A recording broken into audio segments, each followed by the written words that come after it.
YouTube, how's it going? The Goat House is back with some more NFL record predictions for the 2020 season, going game by game for every single NFL team. This video for the Chicago Bears did a lot of teams so far, plenty more to come. We're, again, doing every single NFL team here.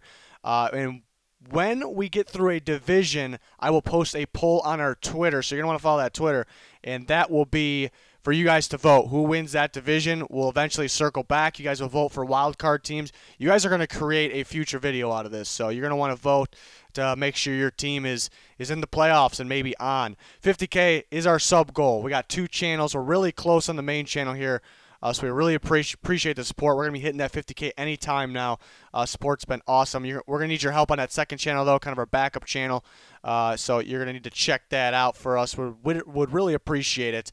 Any link that you need will be in the description in the comments, including our podcast, Spotify, and Apple. Really excited to keep doing that. Something new for us there. PlayoffPredictors.com is what I'm using to predict all these games here. So you can check it out yourself, make your predictions, come back to the comments here, and let me know who you had winning each game for your team, any team, whatever you're feeling out there. It doesn't have to be your own team. But the Bears. I've noticed a lot of people just think they're going to be kind of just bad. But the Bears are a pretty rangy team, I guess, when predicting them. I mean, I can see them being bad, but I'm kind of more on the positive side for them. I'm kind of believing a little bit. I think adding Nick Foles is. I know some people still think Trubisky could be the starter. I just really don't see it. Nagy did not. I've talked about this too many times. Nagy definitely wants Foles as his quarterback. That I know. So maybe Pace is overriding him. I just don't think so. Nagy's the coach. You got to let the guy pick his actual quarterback for the first time here. So I think they get better with Foles.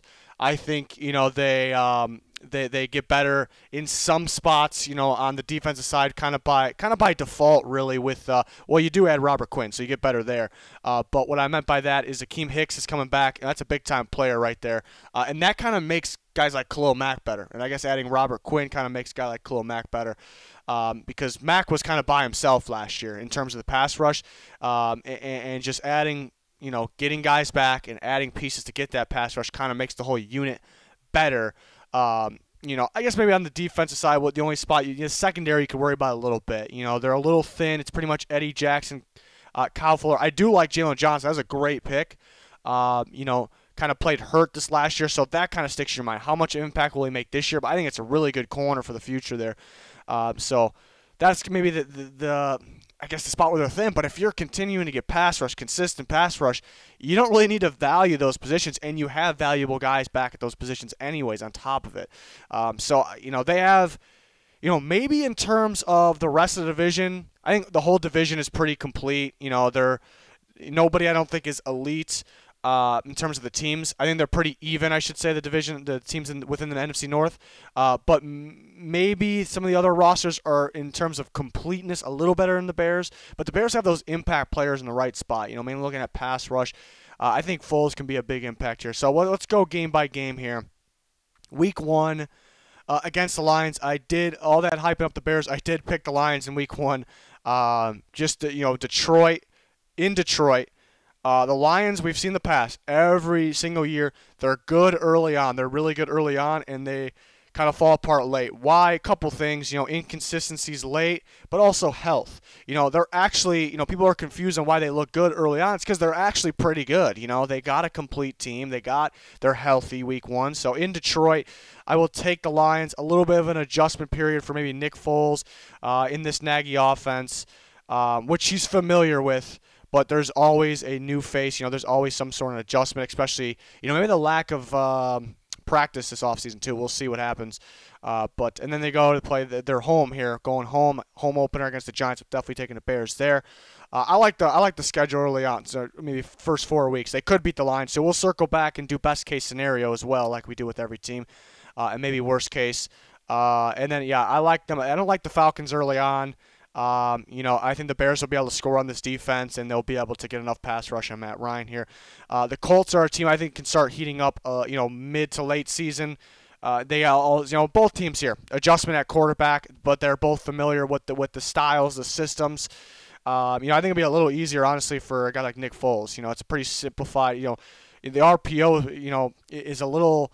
You've seen him get thrown into the Eagles system, in late in that season where he won the Super Bowl, and he's just kind of picked it up, no problem. They kind of threw a little more RPO at him too than they had with Carson Wentz. So I think he'll be able to kind of pick it up. It's kind of what Nagy wants to run. I'll take the better defense in this one, kind of comparing the offenses and then taking the better defense in Chicago. Thursday night, Buccaneers, Bears. Bears are, a team you really don't want to play in Soldier Field ever, even though it's got to happen. And on top of that, prime time. It's a tough place to play. So they could sneak one off against the Bucs here. I just think the Bucs are a very complete team. They got the explosive offense. Pressure really doesn't phase Brady. You can slow him down a little bit. But looking at the Bucs defense, I think it's a young, good defense with pass rush. I think they'll be able to, the young defense, I think they'll be able to play, I guess, a younger style, a newer style offense here, Matt Nagy. They're kind of going to throw something teams aren't used to really seeing against them. The Buccaneers, I think, will be able to handle that. The Bears and the Panthers, we'll take the Bears. We'll take the Bears in this one. This could be a good one, though. Panthers could struggle this year, but they're one for the future. I like the coaching staff.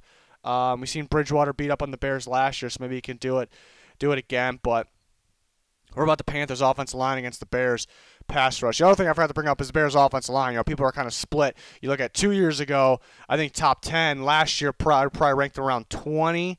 There's some definitely a lot more offensive lines that are worse. So I think some people are a little too harsh on them. But where's it going to be at this year? That's kind of the question.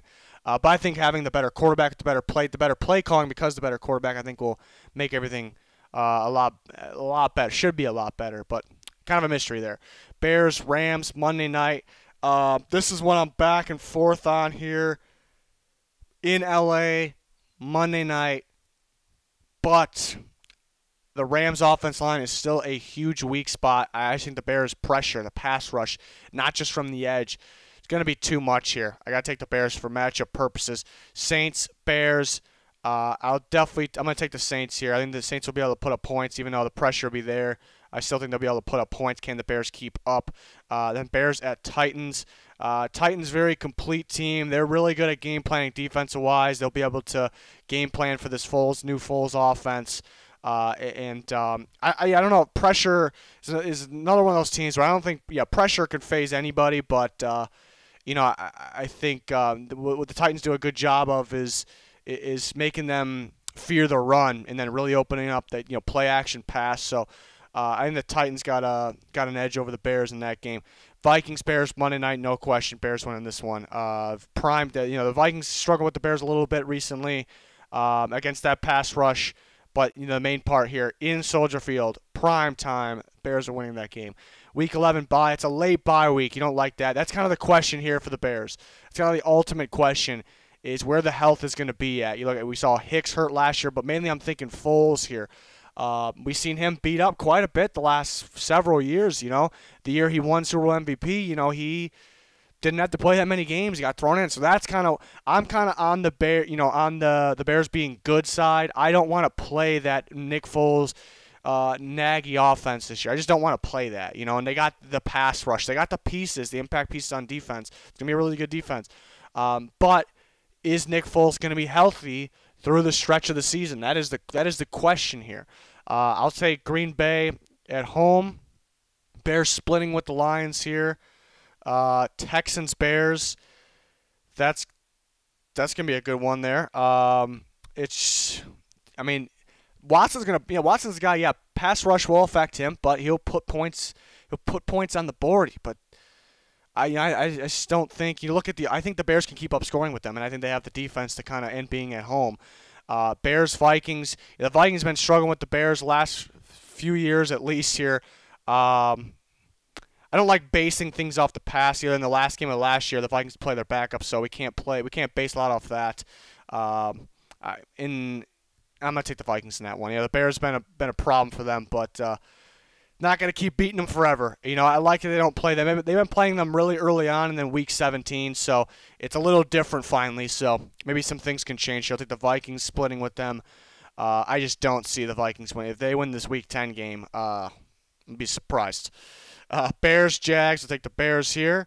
And then, it's tough, but in Soldier Field, Week 17, there's going to be playoffs on the line, perhaps. I got to take the Bears at home here. And the defense slows down the Packers' offense, which we've seen was possible last year enough. I think a low-scoring game. I think the Bears win it. I got them 10-6.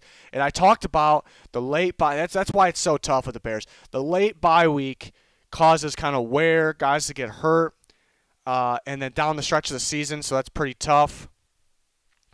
And like I said, Nick Foles kind of been beat up, so that can change things. So I have them at 10-6 because I think this is kind of an impact team is the best way. A team that it's tough to game plan against as well. But you kind of go back. What if they're beat up down the stretch? I mean, they can lose games. They can lose these games, and right away it drops into 8-8. You kind of circle back to what games they can lose here. I mean, they can lose games like this. They can lose. I think that's a really good matchup against the Falcons there. I don't think they're going to lose that. They can lose to the Colts, perhaps. Could lose to the Panthers, too. So, I mean, worst case is probably – so, it's a big – like I said at the beginning of the video, we see a big range here. Looking at best case scenario, kind of going back to what I had, I almost think – what else did I have here? The Rams game. So, I had a 10-6. I almost think – the best case can't really be more in this because I'm kind of on the best case side predicting them, which is staying healthy. And if they're healthy, again, it's a Foles, Nagy, what they want to run. They fit each other. I don't think Trubisky really fit. Even though Trubisky can move, everyone thinks because the guy is pretty mobile, he can run the RPO. This is really not the case. A lot of reading the outside linebackers, the ends, and that he just couldn't do it. So I think really Foles and Nagy really go together here. So I'm kind of on the best case scenario side, which is them staying healthy, and them, if they're healthy, they're going to execute is what my point is. So, I mean, we can flip some of these, though. I mean, they can win week 1 against the Lions. They can definitely beat the Vikings twice. So I think best case is probably around 12 wins. Because don't forget, I had them starting, with these 3 wins here. I had them winning these away games here. So, I'd say the best case is somewhere around 12 wins. But I did have the 10-6 here. Game 1 would be pretty big if they can come out with that one, which they'd probably be the favorites. But in Detroit, it's probably the worst time you want to play the Lions. Unless there's no fans for the Detroit Lions, I guess that helps, so we'll see. But that's where I had the Bears. Let me know your guys' thoughts. I know there's a lot of people ripping me for thinking the Bears would be decent, but I think really the only way I'm wrong here is if they get hurt, which that would be a good reason why they didn't match up to where I predicted them to, so that would be understandable. But I think if they're healthy, I think they'll be – I'm not guaranteeing 10 wins, but I think if they're healthy, I just don't see really 8 is the bottom line, absolute bottom line. But, a pretty rangy team, though, because of that. So let me know your guys' thoughts. Please click that like button. Check out our videos. Subscribe to both of our channels. Follow our Twitter. Really appreciate any of that. Thanks for the support. Thanks for watching. Goodbye.